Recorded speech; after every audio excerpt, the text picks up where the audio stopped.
Hello guys and welcome to How to Socials. In this video I'm going to show you how to extract or unzip any files on your Android device. So let's start. First open My Files. I have already downloaded a zip file. Now tap on Internal Storage and then go to Download and you'll see the zip files here. Now long press on the zip file and tap on three dots on top right corner and you'll see the extract option. You can tap on extract or tap on extract to current folder. And there is another way.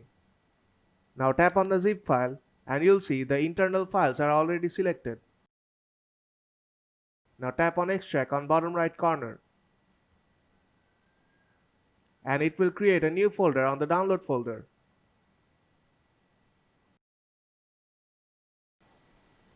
Now long press on the zip file, tap on three dots on top right corner and then tap on extract to current folder and the files will be extracted here.